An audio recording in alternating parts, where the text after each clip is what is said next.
శంకర్ పేరు చెబితే total south India Sheikh అయిపోయేది. మాస్టర్ డైరెక్టర్ కొత్త సినిమా అంటే ఎప్పుడెప్పుడా అని కళ్ళల్లో వత్తులేసుకుని ఎదురు చూసేవారు.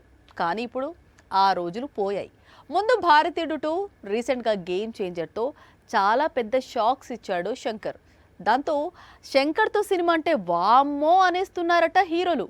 ఈ దశలో అపరిచితుడు వెళ్ళి శంకర్ తలుపు తట్టాడట. ఒకప్పుడు star director, genius director, future director ఇలా కొత్త పేర్లు కనిపెట్టి మరీ శంకర్ ను పొగిడేవారు. కానీ ఇప్పుడు శంకర్ అంటే డిజాస్టర్ డైరెక్టర్ అంటున్నారు.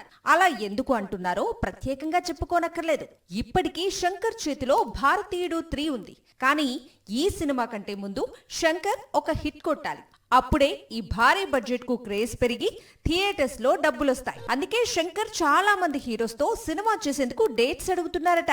కానీ ఎవ్వరూ ముందుకు రావటం లేదట.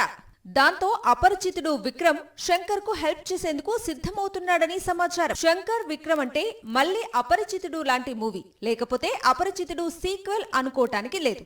ఎందుకంటే విక్రమ్ ఇతర ప్రాజెక్ట్స్ లో బిజీగా ఉన్నాడు. అందుకే తన తనయుడు ధ్రువ్ విక్రమ్ తో సినిమా చేయాల్సిందిగా, మంచి యూత్ఫుల్ సబ్జెక్ట్ తో మూవీ తీయాల్సిందిగా రిక్వెస్ట్ చేశాడట. అందుకు శంకర్ కూడా గ్రీన్ సిగ్నల్ ఇచ్చాడని కోలీవుడ్ టాక్.